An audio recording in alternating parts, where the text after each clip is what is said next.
Alors parfois les patients demandent si ils peuvent faire quelque chose dans leur hygiène de vie. Est-ce qu'il y a des choses dans l'environnement qui peuvent faire que leur glaucome va évoluer plus vite ou moins vite? Alors non, il n'y a pas grand-chose, il n'y a pas vraiment de facteurs environnementaux qui vont agir sur la pression intraoculaire.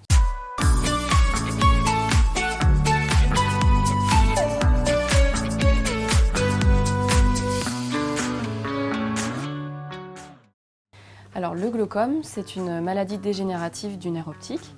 Donc dégénérative, cela signifie que ça survient progressivement avec l'âge, le plus souvent après 40 à 50 ans. Et le nerf optique, c'est le nerf qui relie l'œil au cerveau et qui permet d'assurer une vision fine et surtout un champ visuel satisfaisant. Donc la principale raison de la dégénérescence du nerf optique, c'est l'hyperpression intraoculaire, c'est-à-dire qu'il y a trop de pression dans l'œil. Donc la pression intraoculaire normale, elle est de 10 à 20 mm de mercure. Et quand cette pression est au-delà de 20 mm de mercure, il existe un surrisque de développer donc une atrophie du nerf optique, un glaucome. Alors justement, le plus embêtant dans le glaucome, c'est qu'il n'y a pas de symptômes pendant très longtemps, jusqu'à ce que la maladie soit très évoluée.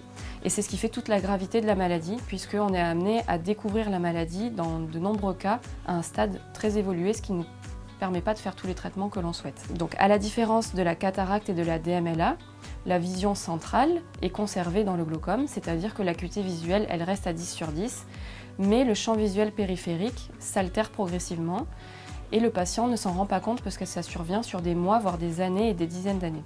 Donc pour diagnostiquer la maladie avant que le nerf optique et le champ visuel ne soient trop altérés, il faut la dépister, c'est-à-dire il faut la rechercher activement par un examen régulier chez l'ophtalmologiste à partir de 40 ou 50 ans, avec une mesure de la pression intraoculaire et une évaluation du nerf optique par un fond d'œil ou un petit scanner que l'on appelle l'OCT.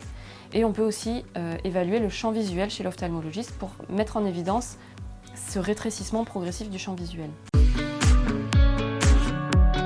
Alors le glaucome, il faut savoir que c'est une maladie qui se traite quand même bien dans la plupart des cas et qui a un bon pronostic si on le découvre suffisamment tôt. Donc la première arme thérapeutique dans le glaucome, c'est les collyres qui visent à baisser la pression intraoculaire.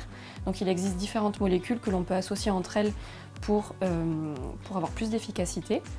Si les collyres ne suffisent pas, on peut faire du laser qui se fait en consultation. Et ensuite, la dernière arme thérapeutique, si tous ces traitements ne suffisent pas, c'est ensuite d'aller jusqu'à la chirurgie. Donc le but de la chirurgie, ce n'est pas d'enlever le glaucome, on ne peut pas enlever le glaucome. Quand le nerf optique est abîmé, on ne peut pas le réparer.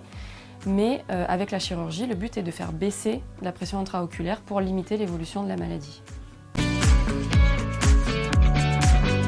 Alors comme nous l'avons dit précédemment, le principal facteur de risque du glaucome, c'est l'hyperpression intraoculaire. C'est le seul facteur de risque sur lequel on peut agir, c'est ce qu'on vient de voir avec les différents traitements. Les collyres, le laser et la chirurgie visent à faire baisser la pression intraoculaire. Après, il y a d'autres facteurs de risque. Il y en a un qui est important, ce sont les antécédents familiaux.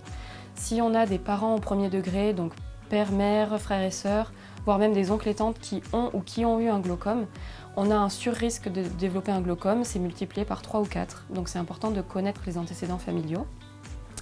Et ensuite, il y a d'autres prédispositions connues du glaucome. Donc c'est beaucoup plus fréquent dans les populations africaines ou antillaises et également chez les patients qui ont une myopie forte, c'est-à-dire une myopie au-delà de moins 6 dioptries. Ça, c'est un facteur de risque aussi connu de développer un glaucome. Il n'y a pas vraiment de facteurs environnementaux qui vont agir sur la pression intraoculaire. C'est-à-dire que, quelle que soit votre alimentation ou votre activité physique, ça ne va pas modifier la pression intraoculaire. Par contre, on peut protéger les cellules nerveuses, puisque le glaucome, c'est une maladie d'un nerf. Donc on peut protéger les cellules nerveuses en ayant un régime très équilibré, avec des fruits et légumes, une activité physique régulière, et surtout éviter les régimes végétariens ou véganes, parce que les protéines animales sont riches en vitamine B, et ces vitamines sont importantes pour le fonctionnement des cellules nerveuses. Donc chez ces patients-là, on leur dit qu'il faut consommer de la viande.